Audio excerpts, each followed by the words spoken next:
Steve Williams. I'm the Managing Director of Clean Solar Solutions. We're a solar maintenance company based here in the UK. We cover Northern Europe and some other parts of the world as well. I'm just here to talk to people today about this subject of increasing safety, energy savings and revenue from high quality solar maintenance. So it's my privilege to be here at the Farm and Business Innovation Show, and hopefully we can share some interesting information together. Just a little bit about me. I'm a global solar panel cleaning consultant, as I mentioned, Managing Director of Clean Solar Solutions. I'm also the chair of the Solar Energy UK Rooftop O&M Working Group. Solar Energy UK are the trade association for solar in the UK, and so I'm able to assist them in putting together best practice guidelines and working practices and health and safety guidelines for the rooftop parts of our industry. So the question we need to ask initially, I suppose, is why is solar maintenance even needed? Many people were sold solar panels as being self-cleaning or needing very little maintenance at all, and that's actually turned out not to be the case. Many people are being hit with bills way bigger than they initially anticipated.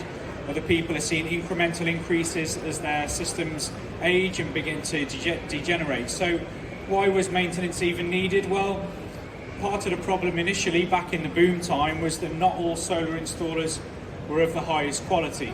There were cowboys in our industry in the same way as there's cowboys, I suppose, in lots of industries. But there were good quality installers and bad quality installers, and this has led to obvious ongoing issues. So the picture that we see there is a less than ideal working practice. Hopefully we didn't see too many installs being installed like that. But it does show that people were generally not working safely. Some of the installations that they put out were not of the best quality. Some of the components that were being sold were not of the best quality. And so thankfully companies that were operating under these sorts of working methods have since left our industry. Around 85% of residential installers that were operating in 2011 through to 2015 have left the market, and we're glad to see them go. However, for various reasons, they're beginning to come back. And that's because the appetite for rooftop solar is back. The economics make sense again because of the drop in the price of equipment and also the increase in energy prices. It makes particularly rooftop solar much more attractive for people to invest in. So we expect, sadly, for some of these installers to come back in our way. So it's very important as we go through the slides that we choose a maintenance company and even an installer that we know to be reputable with a good track record. So one of the things that we come across that people say to us when we talk to them about cleaning and about maintenance is, well, my systems work fine up until now. Well, that may well be the case. Maybe you have got away without cleaning panels, maybe you have got away without servicing your system. However, aging components carry an increased risk of failure. We know that panels can fail, there's inverter failures that can happen that can lead to fire, AC switches and DC switches and damaged cabling. All of these things are components that degenerate over time, all of which can turn into ignition points for a solar array. So what combats these things? Well, on the right hand side we can see that annual servicing, safety checks and cleaning are very, very important. It's very important that you have your system maintained, and we come on to discuss a little bit about the MOT thing to do with cars and why MOTs are important. A similar sort of thing is taking place in the solar industry too. One very, very common failure that we come across that poor installers didn't do was they didn't tie up all the MC4 connectors off the roof tiles. So the MC4 connectors are what connect the solar panels together. MCS regulations state that they shouldn't be left resting on the roof tiles. So these are, according to the BRE, the second highest cause of a solar fire. So if it is that you're looking to get a solar array installed, one of the checks that you could do is to make sure that the MC4 connectors are tied up and off the roof. As we've already mentioned, not all solar maintenance companies are the same. So the problem we have on the installation, we also see on solar maintenance. There's a lack of training amongst some of the solar maintenance companies that are out there. We know that window cleaners have a great appetite for going around solar panel cleaning. However, they're often not aware of the risks that are involved. So it's important that you, as solar array owners, do your diligence Research the companies that you're looking to get in to maintain your systems. Make sure they've got the correct safety training certificates. And also in November 2020, Solar Energy UK released the Rooftop O&M Best Practice Guidelines. So you will be very well positioned to make sure that the company that you're going to use to maintain your solar panels knows, understands and adheres as much as possible to those best practice guidelines. This is also a common question that we face: is solar panel cleaning worth it? So for Shakespeare, he would have said to clean or not to clean. That is the question. And so is it worth cleaning? You know, do the finances stack up? Well, there's an ideal example of how not to clean a solar panel there. Having a guy march all over your solar panels is not ideal. Pressure washing solar panels is no way to clean solar panels either. But people advertise their solar panel cleaning service in this way. Believe it or believe it not. If you are marching around on solar panels, if you are pressure washing solar panels, you're invalidating the warranty. So it's important to understand that panel cleaning is not a DIY job.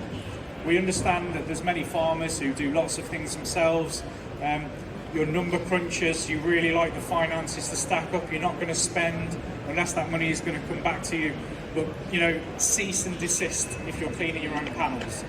You really shouldn't be doing it. So make sure that you choose a cleaning provider with a proven track record that's using approved techniques and approved equipment. They have to know how to clean panels safely without risk of electrocuting themselves. There is a risk of electrocution when cleaning panels, especially if you're working on damaged kit, which is not easily identifiable. So as we've mentioned, window cleaners generally don't understand the risks involved with panel cleaning. In their head, it's just cleaning glass. In reality, it's cleaning a glass panel which is creating electricity with a carbon pole in your hand. So a combination of water, electricity and carbon can do magical things to an individual. So you really should be knowing what you're doing if you're going to go down that route. I know the difference between window cleaning and solar panel cleaning because the window cleaning industry is where I started. Age 16, I set up a window cleaning company, developed into a property cleaning company, and an offshoot of the property cleaning company turned into Clean Solar Solutions, which set out life as a solar panel cleaning company, which is now expanded into an international solar maintenance company. So from someone who's worked in the window cleaning industry, I recognise that the two trades are very separate and should remain separate from each other. So how often do we clean solar panels? Well, you need to clean your system as often as your system requires it to be cleaned in order to give you the best ROI. It is possible you may have a system that needs cleaning once every 18 months to 24 months. Fine. If that gives you the best return on investment, clean it that often. But we see frequent instances of farms, particularly dairy farms and poultry farms, where multiple cleans per year are needed. So it may be that 2 cleans or even 3 cleans a year are needed on particularly dirty farms. So with dairy farms, we often recommend a clean in March, another one in June, and another one in September. So 3 cleans during the spring and summer months. Keep your panels immaculate. That's when you're going to make your money. Let the panels get filthy from October through to February. It really doesn't matter. You've got lower levels of light and you've got shorter days in those times anyway. It doesn't matter if they're producing a lot less. Your money-making revenue months come in the spring and the summer. So if you follow that kind of schedule, monitoring how often you should clean, you can't just paint with one brush, I'll just clean everything once a year. It doesn't work like that. You need to monitor your own system and tailor your cleaning system to suit. Another interesting thing that's happened, and this has only started happening within the last 12 months, is that when you come to renew your building's insurance, some insurance companies are beginning to ask for documentation that they didn't ask for before. So a little bit like the car MOT situation. 1959, everybody that owned a car didn't need to MOT it. 1960 comes along and this thing called an MOT is introduced and there was outrage. Well, my cars were fine without it. No one told me about this when I bought this car. I don't see why I should have to do it now. Well, that's because people are riding around in cars that were very unsafe. Not in all instances, but there were instances of it. So a standard was set in place that dictated, well, once a year you have to get your car checked to make sure that it's roadworthy. There's a new RC62 document which has been submitted. That's been circulated among the insurance industry right now, and in there is information to do with risks of having solar panels put on a roof or having them on the ground. There's various risks associated with it, one of the main risks being fire because of the amount of ignition points, and so your insurer may well start to come back to you and say, we need proof of cleaning, or we need proof that you've had the system serviced, and if you can't provide them with that proof, then they may well not renew your insurance policy. So that's a current change that we expect to see developing over time. So maximising your return, that's the whole point of why you've had solar panels put on your roof or on your ground in the first place. Everybody wants to spend in order to make a return, and for some people the return is to have a more green and sustainable business, and for others it's more financially driven. So in summary, these are the things that you need to look to do in order to maximise your return. Build a long-term relationship with your solar maintenance provider. You will need them at some point, be that for cleaning, an inverter that fails, cables that degrade and need replacing over time. All of these are reasons that you will need a solar maintenance provider. You should look at optimising the programme of maintenance for your specific system. Every system is different, every system degrades at a different level, every system soils at a different soiling rate, so you need a bespoke cleaning regime and maintenance regime to suit your system. If somebody comes along and says, we're going to clean everything once a year, we're going to change this every 3 years and every 5 years as routine, you probably shouldn't be listening. You need a bespoke cleaning and schedule, a maintenance schedule for your particular system.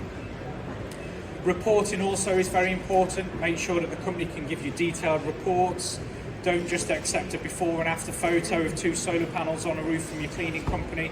It may well be that they've cleaned 2 and left the other 400.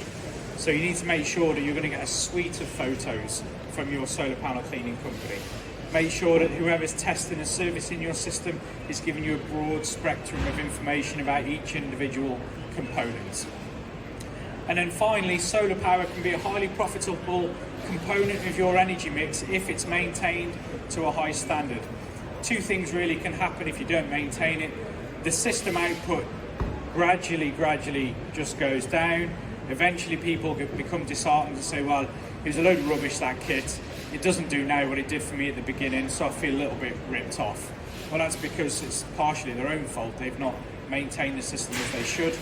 And about 2 hours ago, we had a gentleman come to us by his own admittance, didn't maintain his solar array to any degree, never cleaned it, never had it serviced.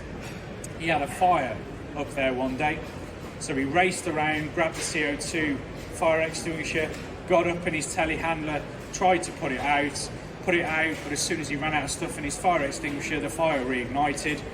He rings the fire brigade come out, 3 fire engines, loads of firefighters. They all look at it and go, how do we tackle a solar fire? 2 of the firefighters on that site were fully qualified electricians, but they were part-time firefighters. And all their colleagues were looking at it and saying, you lads are electricians, how do we do this? And they said, we don't know. Solar is a technology that we don't fully understand, and we certainly don't know how to spray water onto DC creating panels. So they all stood around in a group and they all watched the farmer's building burn down. So that came about as a direct result of poor maintenance. Maybe there was some poor installation in there, maybe there were some poor components in there. But if he, by his own admittance, if he was spending some money on maintenance, it would have been picked up on, and his fire in all likelihood wouldn't have happened. So maintenance is an incredibly important part of making sure that your system is safe and producing to a high degree.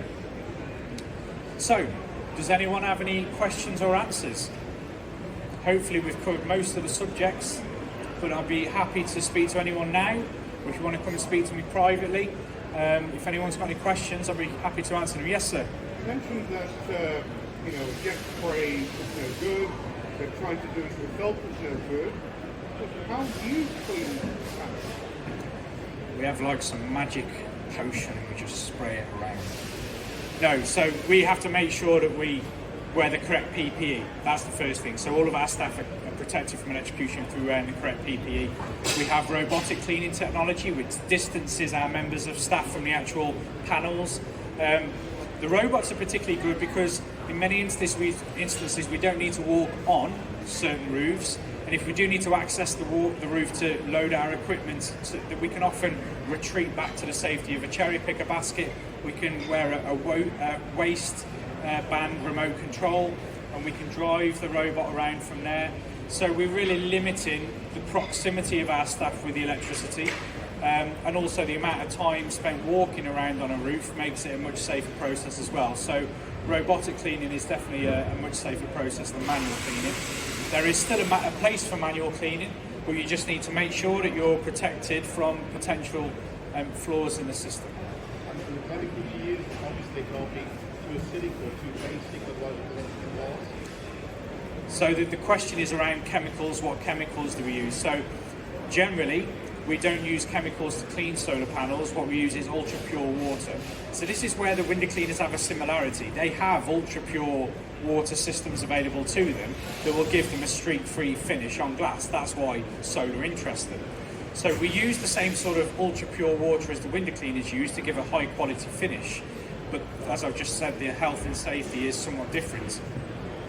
Where we do use a chemical, us as a company have got an approved chemical that we use to remove heavy bird soiling from panels, and also lichen which grows on solar panels. So that chemical has got the approval of manufacturers like Canadian Solar, JA Solar, Granite Solar, Solar World. Some of the big solar panel manufacturers have had this chemical sent to them. They say yes, it's safe for use on our panels, it's not going to damage the panel, and it will do the job that you're hoping to do with it. So anyone that's just spraying a random detergent around is likely to invalidate a warranty. Anyone that's spraying quite an aggressive lichen killing chemical is going to damage the coating on the solar panels. They're likely to invalidate the warranty as well. So all of our processes, all of our techniques, and the one chemical that we use to clean solar panels, all has got approval from everybody across the board. So it's not just as straightforward as going up on a roof with a pole in your hand. You know, that's the common conception that people have. That's what window cleaners think it is, but it very much just isn't that at all. Any other questions? Excellent. Well, thank you very much for listening. We are Clean Solar Solutions.